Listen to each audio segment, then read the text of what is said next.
Do you want your kids to grow up happy, responsible, and compassionate? Well, stick around because we're going to talk about how to raise emotionally liberated children on our very first Dr. Dev and Mama Sue podcast. I am Sue Ferrer. I have raised 16 kids altogether, 3 of whom I gave birth to, and 13 of whom were lent to me by other people who graciously birthed them for me. And I also spent 37 years, something like that, working out in the community, doing mental health work with children, youth, and families, and adults, all kinds of folks out there call me mom. Because even when my clients weren't children, I felt like a big part of the healing came from offering a different kind of parenting. So, Awesome. And so I never had any biological children, but I was a teacher. And often I would say, if someone said, "Do you have kids?" I might say, "Oh, I have 30, or I have 29, or I have 9," depending on how many students I had at that point in my class. And also, I was always interested, obviously, in helping young people. That's why I was a teacher. I conducted research on student motivation, how to motivate students and support their psychological needs. So I come to it from that angle, this idea of how to raise emotionally liberated children, and just the idea of helping kids in general. Yeah. So that means she has a doctorate, and that's why I called the podcast Dr. Dev and Mama Sue. Mama Sue was the name I got out on the streets working with people. Yeah. And a lot of my adopted kids call me that too.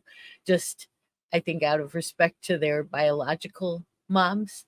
So there's a distinction. There's my mom, and then there's Mama Sue. So Nice. yeah, that's where my name came from. I didn't go through the arduous process of getting a doctorate either. I just have an MA, which is also pretty awesome. Well, it's also a Ma. Oh, Ma!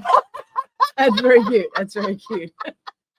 I love this it. life has been all about being a mom. I love it. I love it. I love it. Yep. Awesome. And I feel like emotional liberation, let's just get into the definition. That sounds great. Is mostly about taking responsibility for your own feelings and knowing that you're not responsible for anyone else's feelings. What do we mean when we say emotionally liberated? I think that means that we take responsibility for our own feelings. We also understand that we're not responsible for anyone else's feelings. And what that comes down to is understanding and being able to effectively manage our own feelings so that we can be happy no matter what. Yeah. And I think most parents, when they say what they'd want for their kids or children, they'd say they want them to be happy, right? And I think sometimes, and just, so what's lovely about this is they can, because I would add on to, in addition to being responsible for your own feelings, we create our own feelings. That's part of it, knowing that they come from us. They're not sort of poured into us from elsewhere. It's not anyone else's fault how we feel.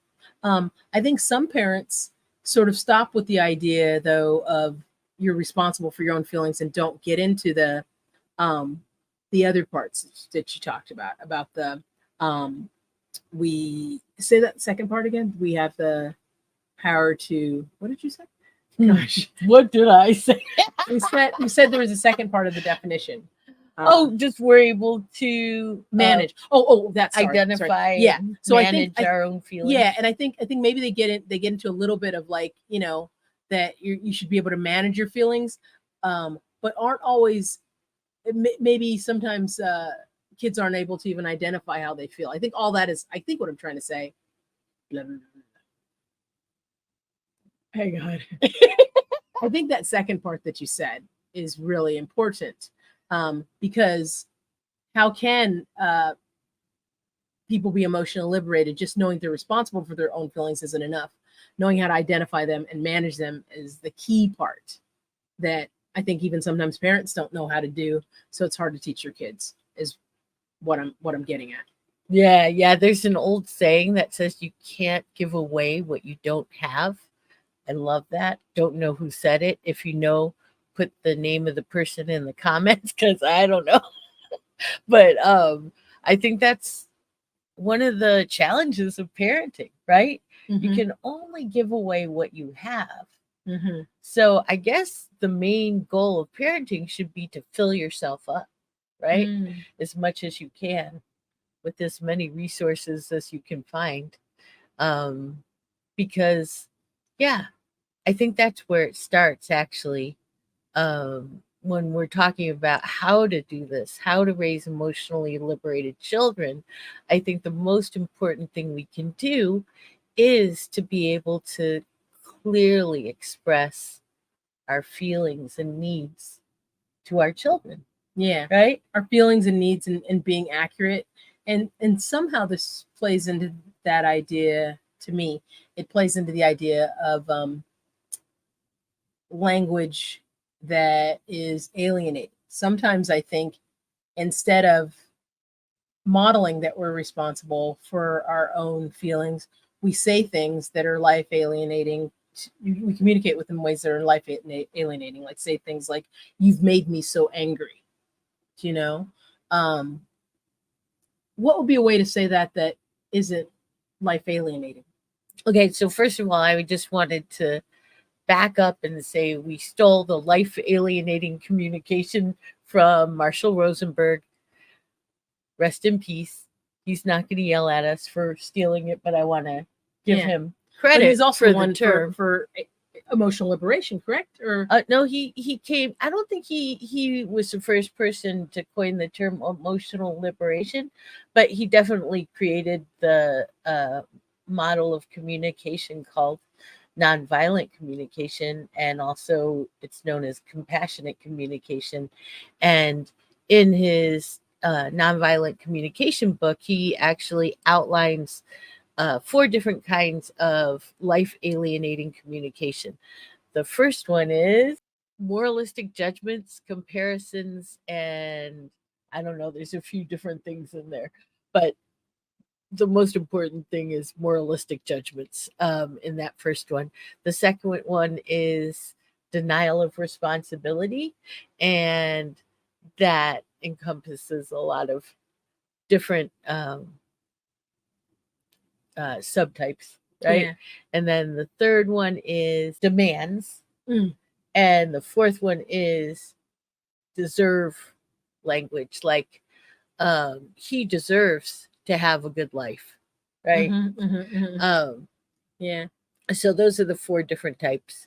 And now back to what you were saying. yeah. So something like saying, you make me so angry. That's both a moralistic judgment, and in some ways a denial of responsibility. True, the child may have done something, but this idea of putting just all the blame on them for your feelings, and not kind of just giving attention to the incident, what happened. You're putting all the blame on them for what you're feeling. It doesn't model that idea of being emotionally liberated, was the point I was trying to make. Yeah, and the subtype of denial of responsibility that is the actions of others. Mm-hmm. So we blame the action of the child for what was the feeling. Yeah, They feeling were so angry, or for feeling angry. Yeah, It often gets blamed on children, whatever a parent's mood is, yeah. right? Like often told that they're responsible for the happiness of their parents, Mm-hmm. for the sadness of their parents, for the anger of their parents. And that's just ridiculous, Mm-hmm. you know? Well, just because the feelings come from inside us, we're creating them. So it isn't so much that the feeling of being angry um, is a bad thing or a good thing or whatever, or being frustrated or being sad, but the feeling, it comes from inside of us. So blaming it on the other, on anyone else, is a bad idea, and it's not a way to model emotional liberation to your Mhm. kids. Hmm. I really think that starting out as kids are babies, helping them to identify their feelings is really important too.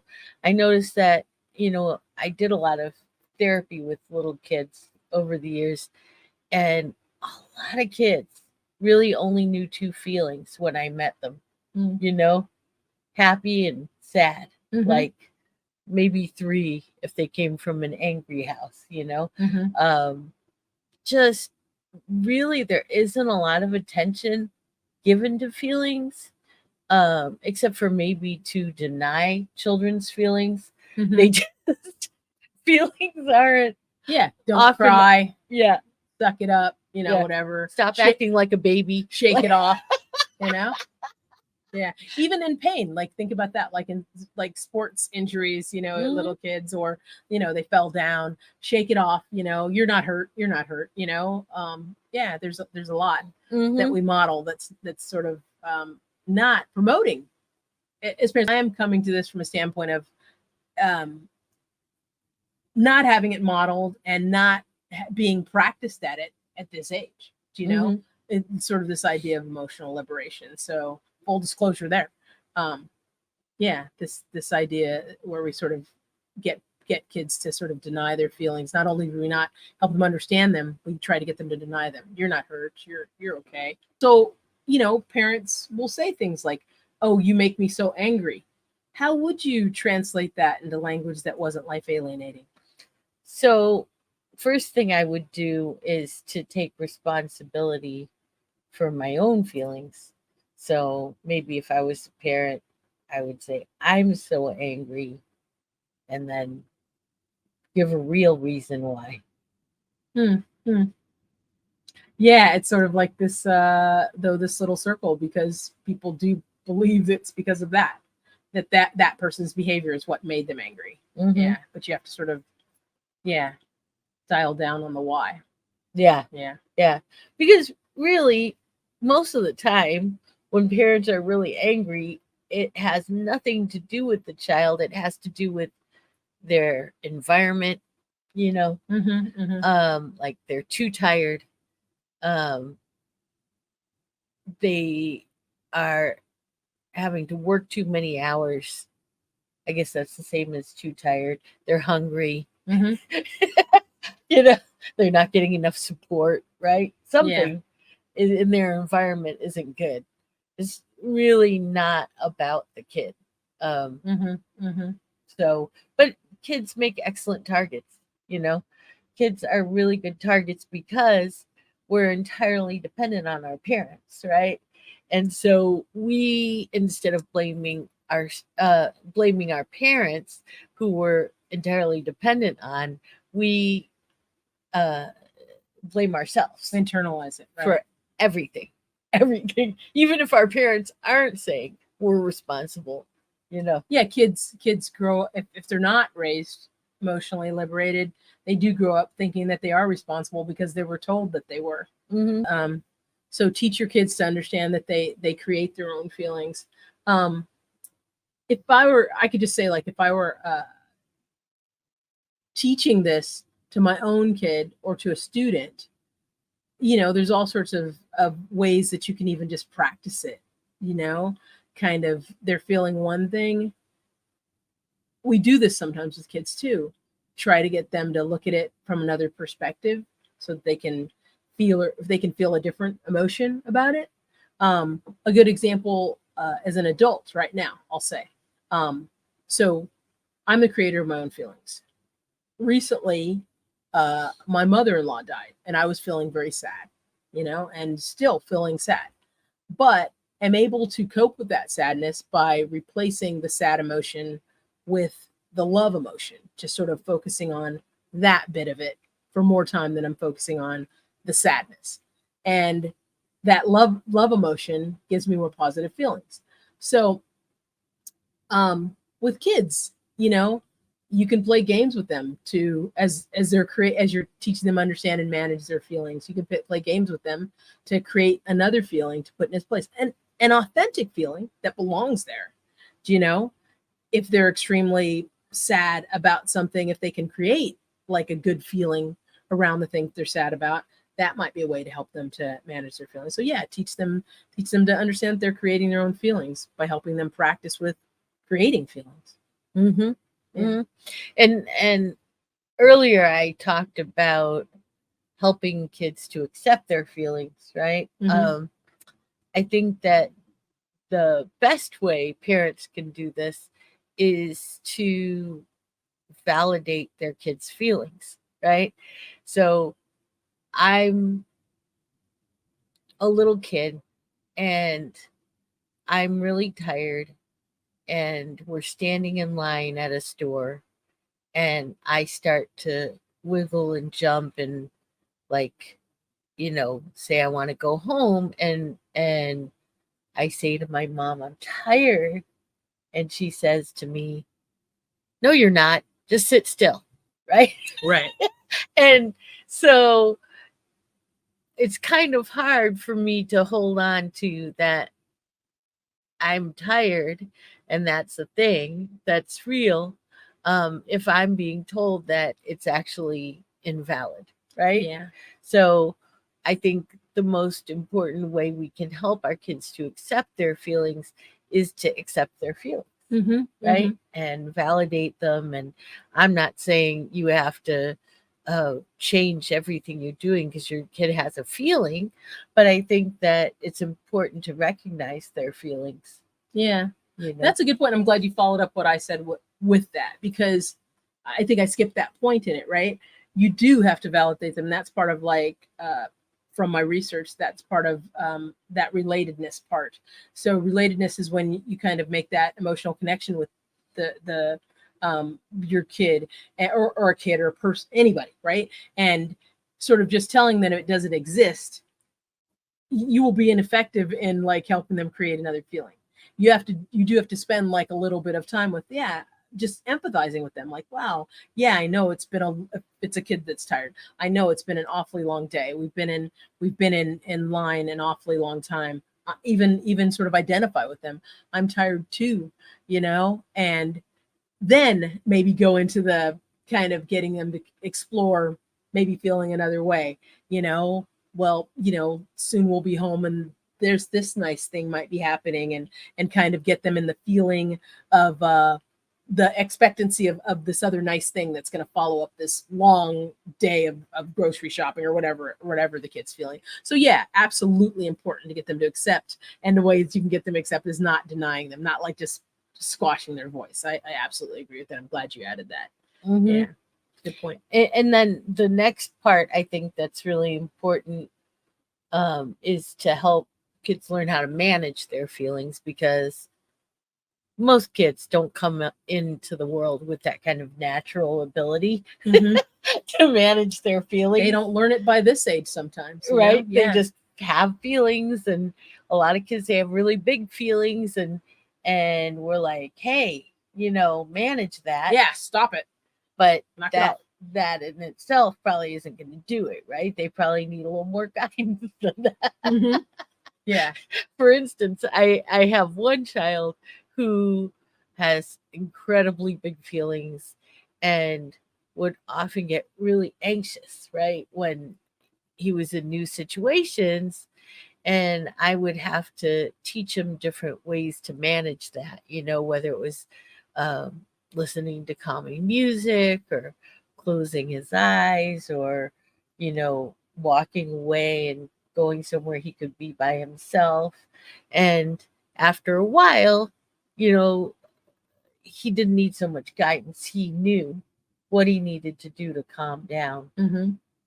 Yeah, no, Yeah. absolutely. And even sort of with younger kids, you who younger kids, and also kids who have maybe kids who have special needs, there might be even tools and strategies, sort of like, a littler kid may need a timer. Hey, maybe you just do some deep breaths for this amount of time, keep count of it on your watch or the clock on the wall. Different, different devices that are available. You might introduce some of those for younger kids and kids who have more needs. Mm-hmm. And then even when they're little, we can model acceptance, not just for their feelings, but for everybody's feelings, right? So they learn that that's a normal thing, that everybody has feelings, and that empathy for other people's feelings is a normal thing. Um, yeah, I think that's really important. Yeah, this idea of it's okay. It's okay to be upset. It's okay to be tired. It's okay to be anxious.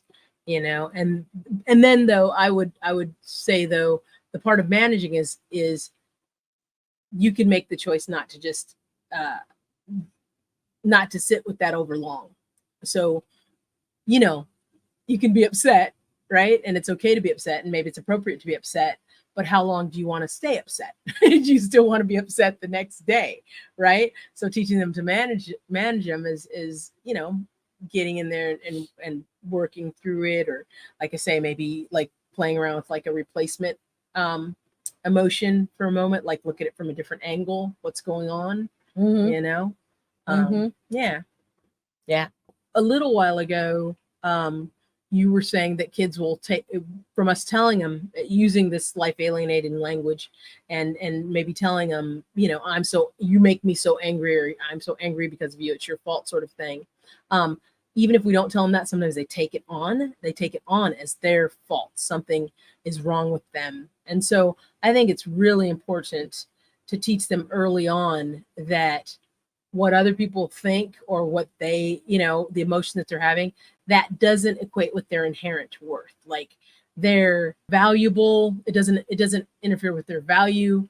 Not just how much you love them, but like their value that they come with, no matter whether you love them or anybody loves them or not. Everyone is inherently valuable. And I think it's so important for them to really know that at their, bottom, most basic level, because sometimes kids will equate your anger with that it took away their self-worth, or they don't have any self-worth because of it, like, so yeah, I think it's really important for them not to equate that. I love that. And I was just thinking we should play a little game here. How do we communicate to our children that they're inherently valuable when they're babies? How do we do that? Yeah. I think maybe just, yeah, that's a good one. Like just kind of communicating it verbally, communicating it emotionally, thinking it, feeling it on our modeling it, even the same way you might with older kids too. Model it, not think thoughts of I could get more rest, it's this kid's fault, kind of thing. Sometimes we as frustrated parents think things and feel things and even say things out loud because we think the kid can't hear us because they're just a baby. But from the very beginning, just become adept and expert at taking responsibility for your own feelings, right? And so in that way, you're not interfering with their sense of their inherent worth, so treat them in the most loving possible way. So that means picking them up when they're crying. Absolutely. Not this whole thing of like, oh, let them cry it out, sort of like they must learn, right? Yeah, absolutely. That means changing them when they're wet. That means we're soothing them when they need to be soothed, all the things. Responding to their vocalizations, that all these things when somebody's a baby feel like, oh, I'm worth looking at, I'm worth touching, and then when they're toddlers, how do you think you communicate that to your children? I think by beginning as soon as you can, giving them sort of a role in their own life and responsibility in their own life and autonomy in their own life as much as you can. So the three things that I talked about in my dissertation research were supporting autonomy, competence, and relatedness. So autonomy, this idea of independence. Now, it's independence with structure, right? Even for older kids. So you're not just going to go, hey, run with scissors, you've got it. But this idea of, hey, you're just a little toddler. Do you want to, you want to help mom set the table, or do you want to set the table? And so you let them do these little chores. Some moms will like follow behind them and then make it perfect after the kid has done it. No, they set it however they set it. Give them that feeling of like they're worthwhile, they're contributing to making their life wonderful, and it comes from this just inherently wonderful person they are. Support their competence, give them help where they need help, let them know that you love them. So I think as toddlers, give them like encouragement and permission to try and do and be a part of your life as much as you can. I think that's one way. What do you think? Mm-hmm. Also, I think this is where overt validation of feelings is really important. I think that because toddlers tend to have really big feelings, if we invalidate their feelings, they tend to feel unworthy or bad, because they just are so much their feelings, right? So I think it's really important to grow a tolerance for big feelings when you have toddlers, so that you don't feel anxious when your toddler has a big angry feeling or starts to assert their autonomy. Then you can say, oh, okay, so I get it that you don't want to do that right now, and we give you a minute to recover, and then we're gonna go do it anyway. Yeah, we'll try again. Yeah. But yeah, and then when kids get into like that grade school age, Yeah, can we go back a little bit? I think also too with toddlers, it's important to sort of take them seriously. I think sometimes toddlers are so cute and so funny. Sometimes they're trying and they're really serious about a thing, and like take their concerns and their take what their what's going on with them seriously. Don't ever have them feeling like you're making fun of them or belittling their feelings. I think we do that sometimes as parents, with little ones, to sort of just laugh at them. Yeah, I can still remember as a little kid, like feeling like I was expressing something that was very important and just being like laughed at. And it was okay just to laugh at. My concern. So anyway, and often in that stage too, that sort of preschool age, or 18 months to preschool, I feel like the other thing that communicates that we don't value our children is not really believing in their competence, that feeling like they can't really do anything, and I'm not sure that I really understood that toddlers could do things until I had my own. Even though I should have known from my own childhood, because I was doing a lot of things by the time I was 3, but I don't think I really got it until I had my kids, how very capable toddlers are, and how often they're kind of dismissed as, in the way, a problem. They actually can be really good at a lot of things. Yeah, they sometimes are treated as an obstacle to getting things done. Yeah. But, having them help and just being patient enough to allow them to help and let value their part of it. As I say, don't go behind and correct all the parts because you want it differently. You want it done differently. Just kind of like allow them to help with things. Yeah. Yeah. Yeah, actually, before I had my kids, I remember being in third world countries and noticing how amazingly competent toddlers were. Yeah. There's a way that toddlers are treated in first world countries like here that's very different from how they're treated in third world countries. Right, like that show Japan Old Enough. Oh yeah. Or the kids are given these tasks that, maybe older kids wouldn't even be given, right? Yeah, it's Yeah. true. Yeah. It's true.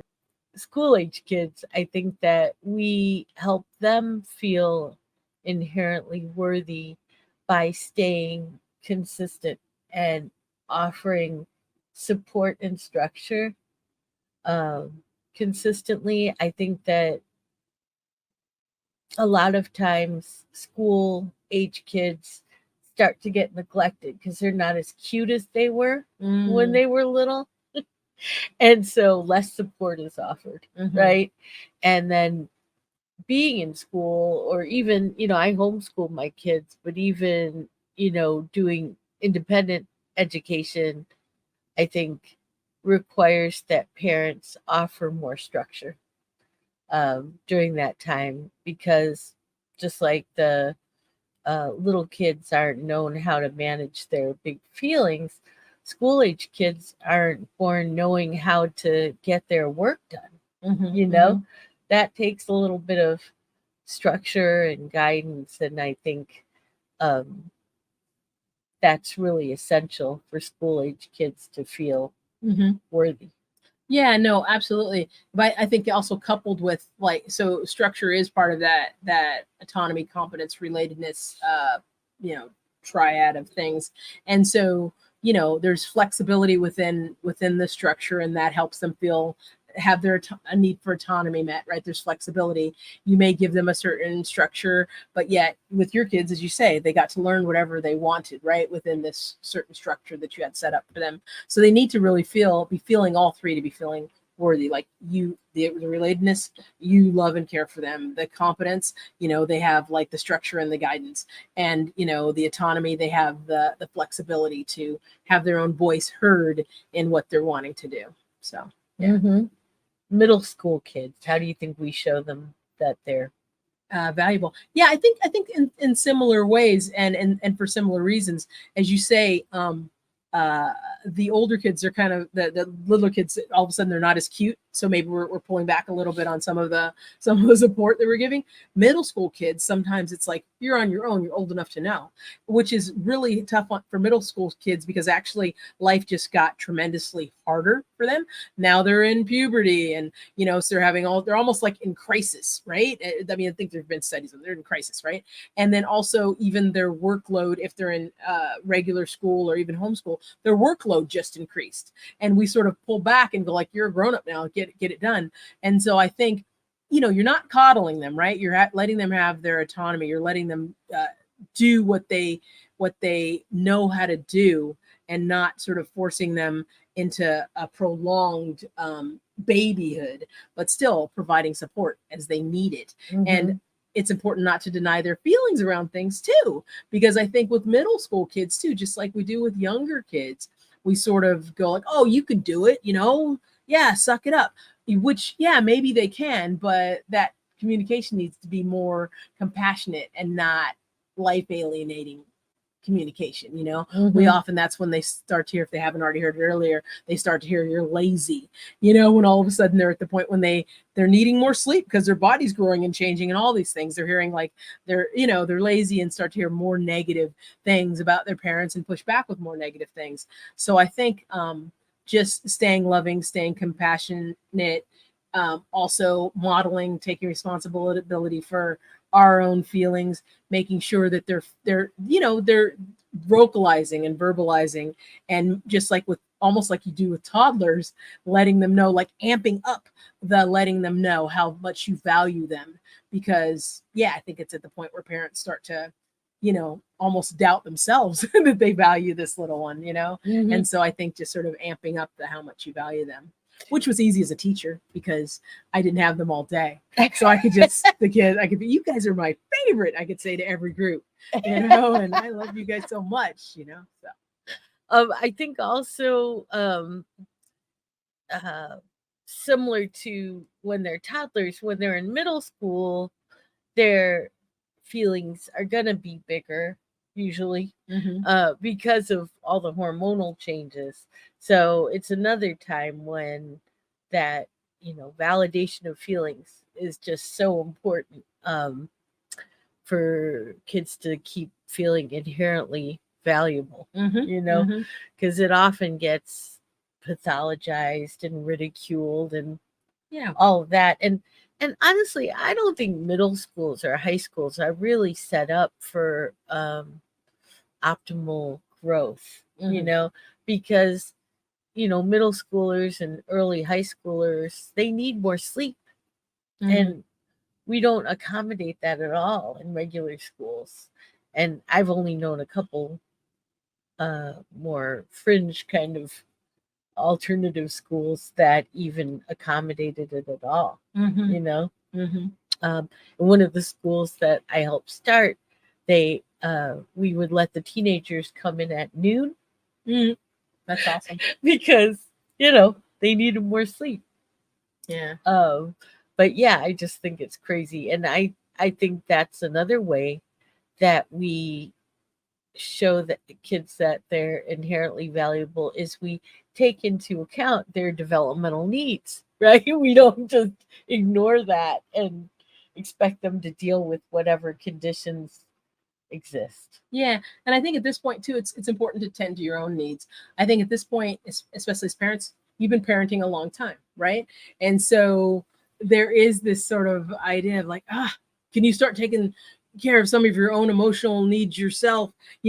Like it's a responsibility, but we tend to like, hey, look, you're too old to be upset like that, or you're too old to be crying like that, or whatever. So I think as parents, what I mean by taking care of your own needs is get help actually. It's like Sue says that she took on helping kids who needed like an extra parent actually. And so get help and give help maybe at this time with your middle schoolers.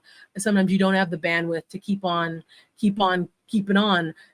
Maybe widen your circle of time over at whatever, um, grandma's house, or different trusted adults that have been in their circle for longer. Have a game plan for not sort of using all of your energy, because you need more at this point, and you're getting tired.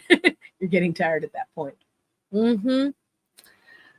Oh wow, there's so much more to be said about this subject. I'm Yeah, but like, it feels like we might have to do a let's part two on yeah, this let's one. we should wrap it up. But Really, I think we probably. but let's finish up this piece talking a little more about teenagers Mhm. and the older teens and what they need to feel inherently worthy. I think one thing that comes up for me is they need to know that it's okay for them to be separate from us. Mhm. They need to know that it's okay for them to want to do things a little bit differently than we do. Mhm. Maybe even to identify their own values that might be different from some of our values. Yeah, absolutely. Be okay with that. And it's with teenagers, it's almost all of a sudden with their parents, they're at cross purposes. All the time you've been like trying to protect them and almost like keeping them a child. And now they're ready to be separate from you, but sometimes parents aren't, almost like they didn't see it coming. I think we can do it by knowing that it's coming, being ready for it, and welcoming it, right? That Yeah. they're going to have some different ideas than us, right? And not like push them into having them, but yeah, just be ready for it and understand that's going to happen. Yeah, like Sue said, make sure they know that's okay. They know they're still they're inherently valuable no matter what, and know that you love them no matter what, and make sure they know that their inherent value is not dependent upon your love for them. They're going to be fine no matter what. They're still going to be valuable. So yeah, I think just sort of like setting yourself up for knowing that you are now going to be at cross purposes for a little bit, while they're trying to, just find themselves. Mm-hmm. And maybe you're not, right? Maybe you're going to be one of those few parents who really can deal with the fact that your child is almost an adult and figuring all the out. parents can deal with it. My point is being prepared for it. Mm, So if you didn't sort of prepare for that idea, then you won't be ready. But yeah, all the parents are capable for it. I think just some parents almost like they didn't see it coming, even though this was coming. yeah, yeah. And also, when you were talking about accepting your kids no matter what when they're teenagers, I want to just make a quick mention of accepting your child's emerging sexuality. I feel like um, I got some questions and some ridicule from my mother about my sexuality when I was a teenager, but never like, hey, whoever you decide to be with, that's cool with me, like, Yeah. and that would have been helpful as far as inherent worth went. Like, if I felt like it was okay to just be who I was.